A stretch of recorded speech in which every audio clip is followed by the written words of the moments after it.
ரலியல்லாஹு அன்ஹு மிம்பரில் நின்று கொண்டு வெள்ளிக்கிழமை குத்பா செய்து கொண்டிருக்கிறார். வெள்ளிக்கிழமை குத்பா நடக்குது. அந்த காலத்துல போன் இருந்துச்சா? அந்த காலத்துல இமெயில் இருந்துச்சா? வாட்ஸ்அப், ஃபேஸ்புக், ட்விட்டர், வைபர் ஒன்றுமில்லை. மிம்பரில் நின்று கொண்டு குத்பா செய்த உமர் ரலியல்லாஹு அன்ஹு சத்தம் போட்டார், யா சாரியா அல் ஜபல். குத்துபாக்கு வந்த ஆக்கெல்லாம் பாக்குறாங்க, என்ன நடந்த? அமீருல் முஃமினீனுக்கு என்ன நடந்த? சாரியா எங்க இருக்கிறார்? ஈரான் தொங்கல்ல இருக்கிறார். இவர் மதீனாவுல இருந்து கொண்டு சாரியா ஜபல், சாரியா ஜபல் என்று கத்துறார். சகோதரர்களே, போட்ட சத்தம் சாரியா ரலியல்லாஹு அன்ஹு ஈரானில் இருந்து திரும்பி பார்த்தார். நம்புவீர்களா? திரும்பி பார்த்தால் மலைக்கு பின்னால் எதிரிகள் வந்து கொண்டிருக்கிறார்கள். எதிரிகளை தோற்கடித்தார். இதுதான் சாதனை. இதுக்கு பேர் சாதனை, இதுக்கு பேர் வெற்றி. இரண்டாவது சாதனை, இரண்டாவது அற்புதம் உமர் ரலியல்லாஹு அன்ஹு செய்த அற்புதம். நைல் நதி, நான் சொன்னேனே, 7வது வானத்தில் இருந்து ஊற்றெடுத்த நதிதான் நைல் நதி. அதற்காகத்தான் இந்த சம்பவத்தை கொண்டு வரேன். நைல் நதிக்கு கடிதம் எழுதினார்.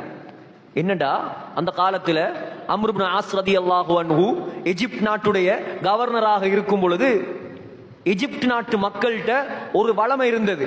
என்ன வளமை? வருடத்துக்கு ஒரு தரம் நைல் நதி என்ன செய்யும்? வத்தும்.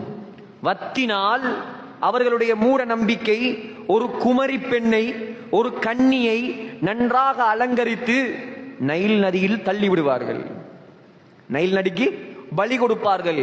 பலி கொடுத்தால் தான் அந்த நைல் நதி என்ன செய்யுமாம்? மீண்டும் பெருக்கெடுத்து ஓட ஆரம்பிக்குமாம். இந்த செய்தியை அம்ர் இப்னு ஆஸ் ரலியல்லாஹு அன்ஹு ஜனாதிபதிக்கு அறிவித்தார். அமீருல் முஃமினீன், இப்படி ஒரு செய்தி நடக்குது. உமர் ரலியல்லாஹு அன்ஹு புத்திக்கு படாது, நமக்கு புத்திக்கு படாது. ஆனால் அல்லாஹ்வோடு தொடர்பாக இருந்து சாதித்தார். எழுதினார் கடிதம். 2 கடிதம் எழுதினார். முதலாவது கடிதம் அம்ர் இப்னு ஆஸுக்கு, 2வது கடிதம் என்னத்துக்கு? நைல் நதிக்கு. அம்ர் இப்னு ஆஸுக்கு சொன்னார், இந்த கடிதத்தை நீ நைல் நதியில் போடு. அம்ர் இப்னு ஆஸ் ரலியல்லாஹு அன்ஹு கடிதத்தை பெற்றுக்கொண்டார். எகிப்து நாட்டு மக்களை எல்லாம் ஒன்று சேர்த்தார்.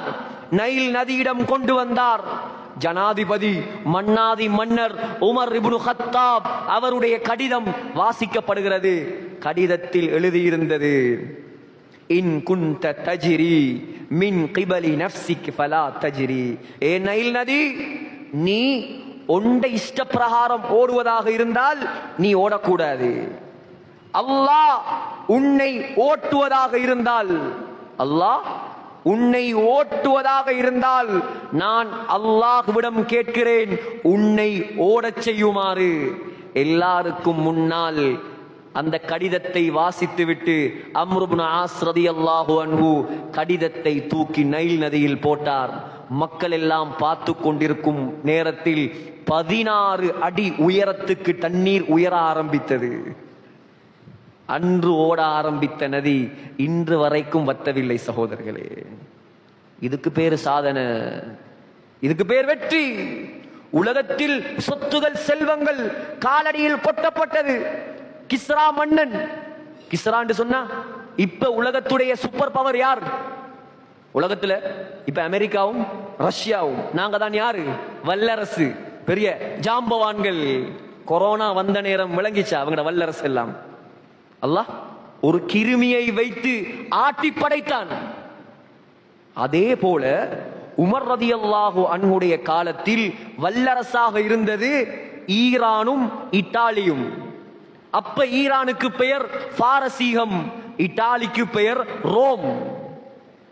ஈரானுடைய மன்னனுக்கு பெயர் கிஸ்ரா, இத்தாலியுடைய மன்னனுக்கு பெயர் கைசர். 2 பேரும் தான் வல்லரசன். உமர் ரலியல்லாஹு அன்ஹு வெற்றி கொண்டார் ஈரானை. ஈரான் நாட்டு மன்னன் கிஸ்ரா இப்னு ஹுர்முஸ், அவனுடைய கிரீடம், மணி மகுடம் உமர் ரலியல்லாஹு அன்ஹுடைய காலடியில் கொண்டு வந்து போடப்பட்டது. எவ்வளவு பெருசுன்னு நினைக்கிறீங்க? எவ்வளவு பெருசா இருக்கும்?